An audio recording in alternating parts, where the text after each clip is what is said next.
बॉलीवुड का business image पर आधारित है, यानी जैसी आपकी इमेज होगी दर्शकों के बीच आप उतने ही पॉपुलर होंगे या फिर चाहे जाएंगे या सराहे जाएंगे या नकारे जाएंगे। ये बात मैं यहाँ इसलिए कर रहा हूँ क्योंकि अनुराग कश्यप ने 2020 में एक इंटरव्यू दिया था, जिस इंटरव्यू में उन्होंने ये बताया एक मीडिया प्लेटफॉर्म पर कि अभय देओल देव डी की शूटिंग के दौरान एक 5 स्टार होटल में रुके थे, जबकि फिल्म का पूरा क्रू दिल्ली के पहाड़गंज इलाके में एक सस्ते होटल में रुका हुआ था। इस तरह से उन्होंने एक इमेज क्रिएट की अभय देओल की कि वो स्टारी टेंट्रम्स थ्रो करते हैं। और इतना ही नहीं, उन्होंने ये भी कहा था कि अभय देओल के साथ फिल्म शूट करना काफ़ी मुश्किल भरा रहा।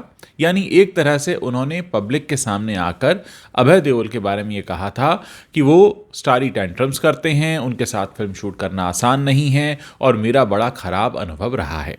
सीधे तौर पर अनुराग कश्यप ने अभय देओल की जो पब्लिक इमेज है उसको खराब करने की कोशिश नहीं की बल्कि कर ही दिया।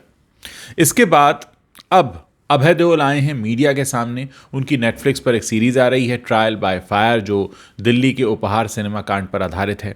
इसी के लिए उन्होंने एक इंटरव्यू दिया और उस इंटरव्यू में उन्होंने साफ तौर पर यह कहा कि अनुराग कश्यप ने जो भी कहा था 2020 में मेरे बारे में पूरी तरह झूठ था, क्योंकि मैंने किसी भी 5 स्टार होटल की रूम की डिमांड नहीं रखी थी, बल्कि अनुराग कश्यप खुद मेरे पास आए थे और ये कह रहे थे कि तुम शायद हमारे साथ न रह पाओ, इसलिए मैंने तुम्हारे लिए 5 स्टार होटल बुक करा दिया है। और जैसा उन्होंने कहा कि उनका मेरे साथ शूटिंग का अनुभव बहुत बेकार रहा, ऐसा भी कुछ नहीं था। इनफैक्ट अभय देओल ने ये पोल भी खोल दी कि अनुराग कश्यप ने 2020 में जब वो इंटरव्यू दिया, मैंने वो इंटरव्यू देखा, उसके बाद अनुराग कश्यप ने मुझे सॉरी वाला मैसेज भी भेजा और मैंने उन्हें माफ़ कर दिया।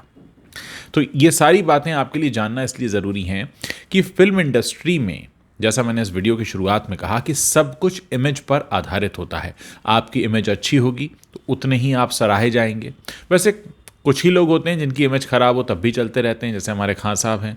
खान साहब पे बहुत से आरोप लग चुके हैं, लेकिन खान साहब फिर भी चल रहे हैं, 55-60 की उम्र तक हीरो बन के आ रहे हैं। खैर, अब अभय देओल का करियर क्योंकि नहीं चला है, तो अब जब करियर नहीं चलता है तो इंसान सोचता है कि भाई मेरे बारे में किसने मेरी इमेज ख़राब की थी। तो अभय देओल की नज़र गई होगी उस इंटरव्यू पर भी, जिसमें सीधे तौर पर अनुराग कश्यप ने कहा था जो उनके हिसाब से झूठ था।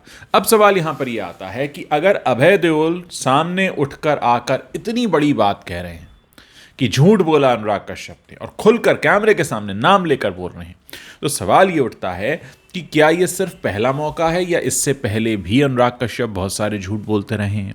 तो क्या अब अनुराग कश्यप की अपनी खुद की क्रेडिबिलिटी है या नहीं है?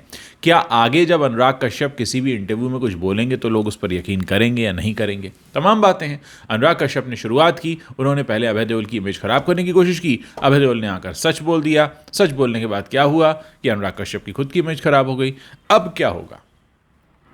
ये तो एक छोटा सा एक एग्जाम्पल है, नमूना है। दोस्तों, फिल्म इंडस्ट्री में अक्सर ये होता रहा है कि जब भी किसी को किसी से अपनी दुश्मनी निकालनी होती है, उसकी इमेज ख़राब करनी शुरू कर देते हैं।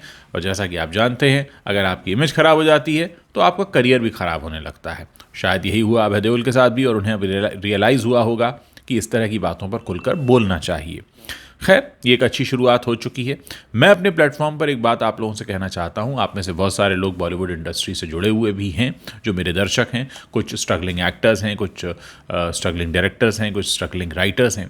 अगर आपके साथ कभी कुछ ऐसा हुआ है जहाँ आपके साथ चीटिंग हुई, धोखाधड़ी हुई, और वो आप कहानी हमारे साथ शेयर करना चाहते हैं, तो आप उसे मेरे ईमेल आईडी पर भेज सकते हैं। आपको मेरा ईमेल आईडी मेरे चैनल के अबाउट सेक्शन में मिल जाएगा, ताकि हम, अगर आपकी कहानी लोगों के सामने रखने लायक है तो उसे रख सकें। अगर आप चाहेंगे तो आपके नाम के साथ रखेंगे, और आप नहीं चाहेंगे तो आपके नाम के बिना भी वो कहानी हम साझा कर सकते हैं, क्योंकि हम ये चाहते हैं कि ज़्यादा से ज़्यादा लोगों की कहानियाँ निकल कर बाहर आएँ, लोगों के सच पता चलें, तभी हम अपने आसपास के समाज को बदलने में कामयाब हो पाएंगे। इस पूरे इंसिडेंट के बारे में आप क्या सोचते हैं, इस वीडियो के नीचे कमेंट करना मत भूलिएगा।